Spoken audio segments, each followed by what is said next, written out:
नाही, खरं तर एक 2-3 रुग्णांचे मला फोन आले की इथलं जे कप सिरप आहे सध्या ते अवेलेबल नाही, म्हणून मी तत्काळ या ठिकाणी डॉक्टरांना या ठिकाणी भेटायला आलो. आणि थंडीपासून खरं तर आता सध्या कशी काळजी घ्यावी, कारण आता सध्या थंडीचे म्हणजे खोकला असेल, सर्दी असेल, कप असेल, याचे जास्त पेशंट सध्या वाढू लागलेत. डॉक्टरांनी दिलेल्या माहितीनुसार सध्या आपण कशी काळजी घेतली पाहिजे, परंतु आता पातळ औषध जरी अवेलेबल नसेल परंतु टॅब्लेट्सवर या ठिकाणी सध्या डॉक्टरांचं काम चालू आहे. त्यांनी सांगितलं की सध्या सगळीकडे जास्त पद्धतीने संपूर्ण राज्यातच खोकल्याच्या औषधाची मागणी जास्त प्रमाणात आहे आणि त्यांनी तात्पुरत्या स्वरूपात खेडवरून पण पातळ औषधाची त्या ठिकाणी डिमांड केली आहे. खरं तर यासारख्या बारीक सारीक गोष्टीवर आपण लक्ष दिलं पाहिजे. पेशंट कुठले असो, साधा सर्दी खोकल्याचा असो किंवा डेंग्यूचा पेशंट असो, या ठिकाणी आपण तत्काळ त्या ठिकाणी त्याची काळजी घेतली पाहिजे. आता आपण पाहिलं की पत्रकार किरण वाजगे जे आमचे मोठे बंधू, त्यांचे चिरंजीव अगस्त्य, आपण पाहतो की डेंग्यूचे उपचार त्या ठिकाणी ते घेतात आहे. आणि त्यांनी सांगितलं की मी सॅटिस्फाईड आहे, सरकारी दवाखान्यात मी ॲडमिट आहे, 2-3 दिवसापासून ॲडमिट येतो, परंतु तो समाधानी आहे की मला चांगले उपचार भेटलेत. आत्ता तुम्ही त्या अगस्त्यची त्या ठिकाणी तुम्ही सगळ्यांनी कंडिशन पाहिली. मला असं वाटतं की सरकारी दवाखान्यात होणारे उपचार खरोखर चांगले आहेत. लोकांनी पण या ठिकाणी सध्या थंडीची फार मोठी लाट चालू आहे आणि आपण पाहतोय की प्रत्येक कुटुंबात आता सध्या खोकला असेल, कफ असेल, काही ना काही व्हायरल इन्फेक्शन असेल, हे सध्या जास्त प्रमाणात वाढते. या पद्धतीने आदरणीय डॉक्टरांनी जी सांगितली त्या पद्धतीने जर काळजी घेतली तर नक्कीच आपण या आजारापासून वाचू शकतो. सरकारी दवाखाना या ठिकाणी जास्तीत जास्त सर्वसामान्य, खरं तर सर्वसामान्य रुग्ण, गोरगरीबचा जो घटक आहे तो नक्कीच या ठिकाणी सरकारी दवाखान्याचा लाभ घेत असतो. इथल्या टॅब्लेट चांगले, इथले औषधं चांगले. नक्कीच मी या निमित्तानं खरं तर सगळ्यांना हे आवाहन करतो की आपण आपल्या कुटुंबाची, आपल्या आरोग्याची निश्चितपणे या ठिकाणी काळजी घ्यावी. काही जर गरज पडल्यास आदरणीय गुंजकर सर आहेत, इथं सगळा सरकारी, इथं जाधव सर आहेत, त्यांचा सगळा स्टाफ आहे आणि इथं सगळे काळजी घेणारे डॉक्टर्स आहेत. नक्कीच या माध्यमातून आपली त्या ठिकाणी ते काळजी घेतील. सुरेश भाऊ, आपण एक समितीवर अध्यक्ष आहात, इथं आपण वेळोवेळी लक्ष दिलं पाहिजे. तुम्ही पहिल्यांदाच म्हणाला का 2-3 कुटुंबांचे फोन आले म्हणून मी आलो.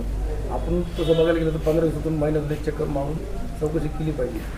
रवी भाऊ, मी इथं 2 दिवसाला मी इथं आहेच आहे.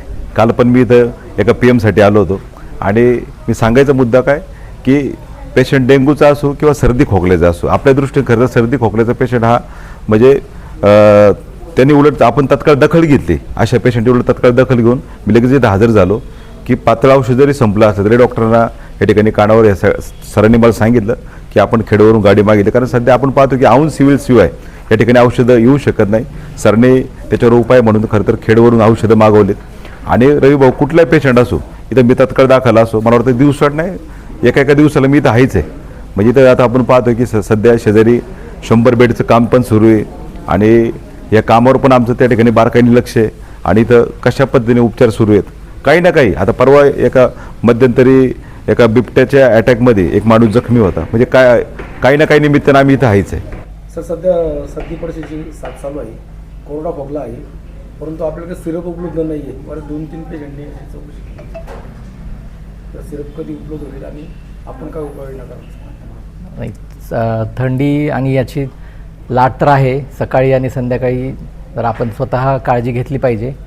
स्वेटर, मफलर किंवा जे आहे थंडीपासून आपल्याला बचाव करता येईल या दृष्टिकोनातून सगळ्यांनी, जे सगळे आपले नारायणगाव, नाशिक आणि याच्यात लगत असल्यामुळे नगरच्या आपल्या इथे ऊसाची शेती आहे, ओलाईची शेती असल्यामुळे आणि थंडीची लाट पण यावेळेस सर्व महाराष्ट्रभरच आहे, तर त्या अनुषंगाने आपण जसं सांगितलं की गरम कपडे वापरणं, कोणाला एखाद्याला सर्दी झाली असेल तर थोडंसं त्याच्यापासून लांब राहणं, ज्याला सर्दी झाली असेल त्याने शक्यतोर घरी कोमट पाणी घेणं, वाफ घेणं, आणि काही आपल्याला वाटलं असं की आपल्याला खोकला होत आहे, जास्त दिवस चालला आहे, तर त्या अनुषंगाने तुम्ही दवाखान्यात जाऊन जे काय आहे अँटीबायोटिक किंवा आपल्या सर्दीच्या गोळ्या असतात त्या गोष्टी घेऊ शकता.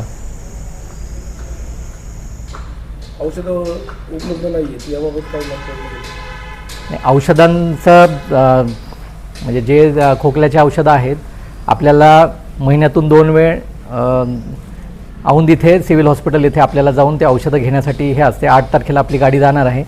आपले ड्रायव्हर जे आहेत त्यांच्याकडे तिथलाही चार्ज आहे खेडचा. आज खेडची औषधं आणण्यासाठी गेलेले आहेत. आपण मागणी केलेली आहे. 8 तारखेला आपली गाडी जाईल त्यावेळेस मिळून जाईल आणि काही म्हणजे काही गरज पडलीच तर आपण खेडवरून आज जी गाडी आलेली आहे त्याच्यावरून तात्पुरत्या स्वरूपात आपण उधारी तत्वावर त्यांच्याकडून औषधं आणूयात. पूर्वी असे काही साथीचे रोग आल्यानंतर आहे ना घरोघर आपली दवाखान्यातली माणसं जात होती. आता आपण आपली काही माणसं फिरता येत हे ग्रामीण रुग्णालय उपजिल्हा रुग्णालयात घरोघरी जाण्यासाठी मनुष्यबळ नसते, परंतु ग्रामीण एरियातले जे प्राथमिक आरोग्य केंद्र आहे किंवा तालुकाची जी यंत्रणा आहे त्या यंत्रणेद्वारे आरोग्यसेवक असतील, आरोग्यसेविका असतील, त्यांच्याद्वारे जे काही तपासण्या रुग्णांचे रक्त नमुने असतील किंवा साथरोग सर्वेक्षण असेल हे नियमितपणे चालू असतं.